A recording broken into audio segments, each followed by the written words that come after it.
മധ്യകാലഘട്ടത്തിൽ ബൊഹീമിയയിലെ ഒരു സന്യാസി മഠത്തിൽ ജീവിച്ചിരുന്ന ഹെർമൻ എന്നു പേരുള്ള ഒരു സന്യാസി. അദ്ദേഹം പാപപ്രവർത്തനങ്ങൾ ഏർപ്പെട്ടതായി അധികാരികൾ കണ്ടെത്തി. അതിനുള്ള ശിക്ഷ വളരെ കഠിനമായിരുന്നു.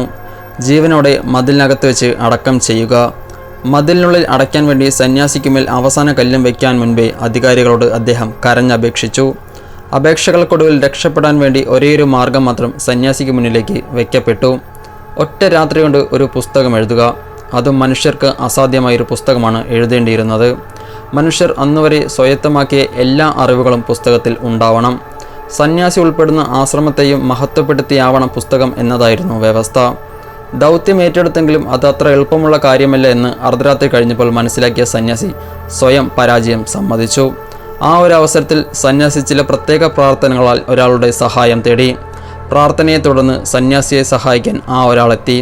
സ്വർഗത്തിൽ നിന്നും പുറത്തായ സാക്ഷാൽ ചെകുത്താൻ അഥവാ ലൂസിഫർ.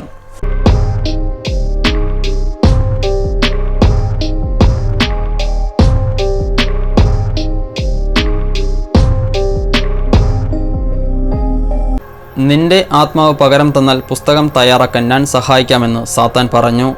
മറ്റു വഴികളൊന്നും ഇല്ലാത്തതുകൊണ്ട് തന്നെ ലൂസിഫറിൻ്റെ ആവശ്യത്തെ അംഗീകരിക്കുക മാർഗമുണ്ടായിരുന്നുള്ളൂ. പറഞ്ഞ സമയത്ത് തന്നെ ലൂസിഫർ പുസ്തകം തയ്യാറാക്കി നൽകി. സഹായിച്ച ആളുടെ ചിത്രം അതിൽ രേഖപ്പെടുത്തുകയും ചെയ്തു. 2 തൂണുകൾക്ക് നടുവിലായി നിൽക്കുന്ന സാത്താൻ്റെ വർണ്ണചിത്രം.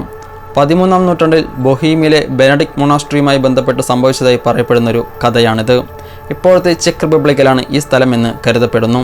ഡെവിൾസ് ബൈബിൾ എന്നറിയപ്പെടുന്ന കോഡക്സ് ഗിഗാസിനെ പറ്റി നൂറ്റാണ്ടുകളായി പറയപ്പെടുന്നൊരു കഥയാണിത്.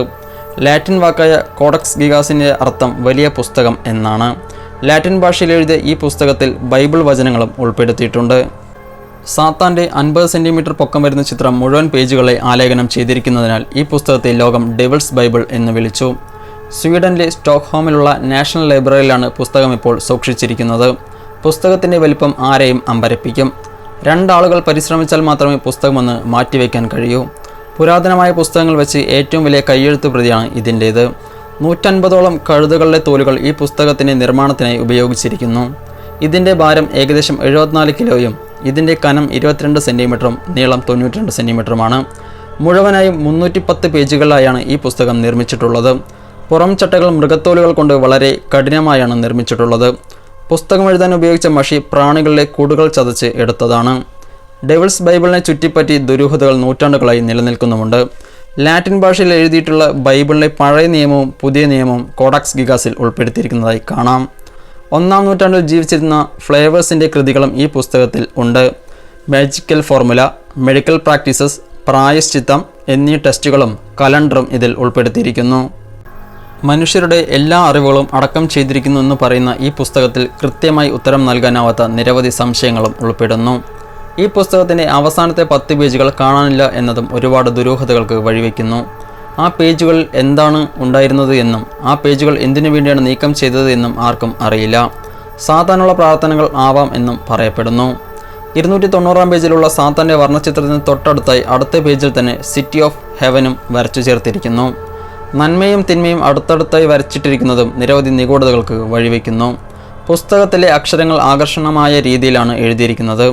ഇത്രത്തോളം പൂർണ്ണത മനുഷ്യരെ കൊണ്ട് സാധ്യമാവുമോ എന്ന സംശയം ഉണർത്തുന്ന തരത്തിലാണ് ഈ പുസ്തകത്തിൻ്റെ എഴുത്ത് ശൈലി.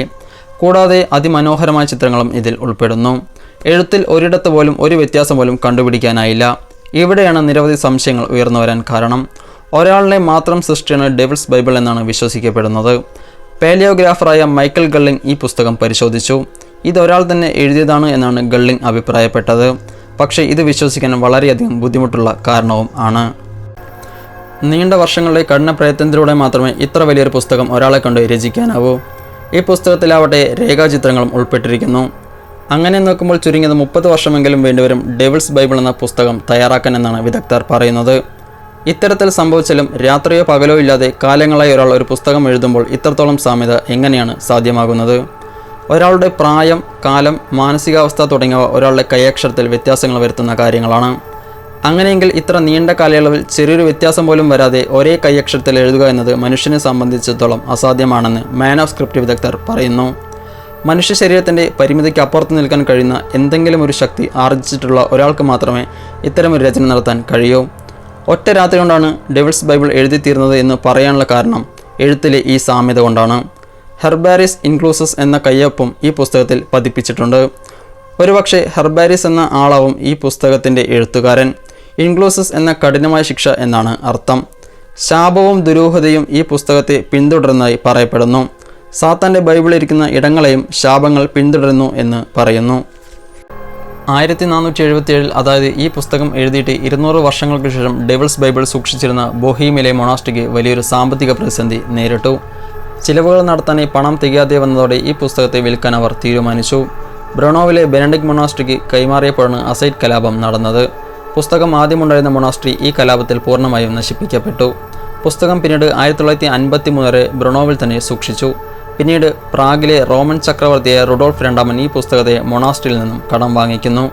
നിഗൂഢമായ കാര്യങ്ങളെപ്പറ്റി അറിയാനും സൂക്ഷിച്ചു വെക്കാനും വലിയ താല്പര്യമുണ്ടായിരുന്ന ചക്രവർത്തി സാത്താൻ്റെ ബൈബിൾ കൈവശം വന്നതോടെ ഇതിനെ തിരിച്ചേൽപ്പിക്കില്ല എന്ന് തീരുമാനിച്ചു.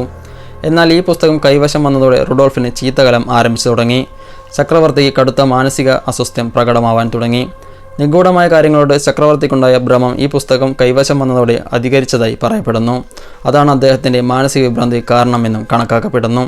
പിന്നീട് അദ്ദേഹം സ്ഥാനഭ്രഷ്ടനാവുകയും ചെയ്തു. 1612 ചക്രവർത്തി മരിച്ചു.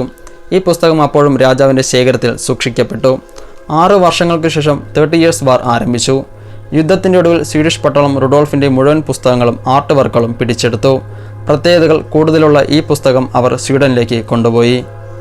1967 സ്റ്റോക്ക്ഹോമിലെ രാജകുടുംബത്തിൽ തീപിടുത്തമുണ്ടായപ്പോൾ അത് റോയൽ ലൈബ്രറിയെയും ബാധിച്ചു. അന്ന് ജനാലയിലൂടെ പുറത്തേക്കെറിഞ്ഞാണ് സാത്താൻ്റെ ബൈബിളിനെ തീയിൽ നിന്നും രക്ഷിച്ചത്. 1858 ഈ പുസ്തകം വെച്ച മുറിയിൽ ഒരു ലൈബ്രറിയൻ എങ്ങനെയാകപ്പെട്ടു. ആ രാത്രി മുഴുവൻ അദ്ദേഹത്തിന് ഈ പുസ്തകത്തിനോടൊപ്പം ചിലവഴിക്കേണ്ടതായി വന്നു. പിറ്റേ ദിവസം ആളുകൾ അയാളെ കാണുന്നത് ബോധരഹിതനായി കിടക്കുന്നതാണ്. മാനസിക വിഭ്രാന്തി അനുഭവപ്പെട്ടതോടെ ലൈബ്രറിയനെ വിദഗ്ധ ചികിത്സയ്ക്ക് വിധേയനാക്കി. ചികിത്സയ്ക്കിടെ അയാൾ പറഞ്ഞത് അന്ന് ആ രാത്രിയിൽ വിചിത്രമായ ചില സംഭവങ്ങളാണ് അരങ്ങേറിയത് എന്നാണ്. അന്ന് ആ രാത്രിയിൽ പുസ്തകങ്ങളെല്ലാം വലിച്ചെറിയപ്പെട്ടതായും ആ പുസ്തകങ്ങളെല്ലാം സാത്താൻ്റെ ബൈബിളിന് ചുറ്റും വലം വെച്ചതായും കാണപ്പെട്ടു എന്നും അയാൾ പറഞ്ഞു. അഗസ്റ്റസ് സ്ട്രീൻബർഗ് എന്ന ഒരു ലൈബ്രറിയൻ ഡെവിൾസ് ബൈബിളിൽ നിന്നും ചില ശബ്ദങ്ങൾ താൻ കേട്ടതായി എന്നും പറയുന്നു. ഡെവിൾസ് ബൈബിൾ കാഴ്ചക്കാർക്കായി സ്റ്റോക്ക്ഹോമിലെ നാഷണൽ ലൈബ്രറിയിൽ ഇപ്പോഴും പ്രദർശിപ്പിച്ചു വരുന്നു.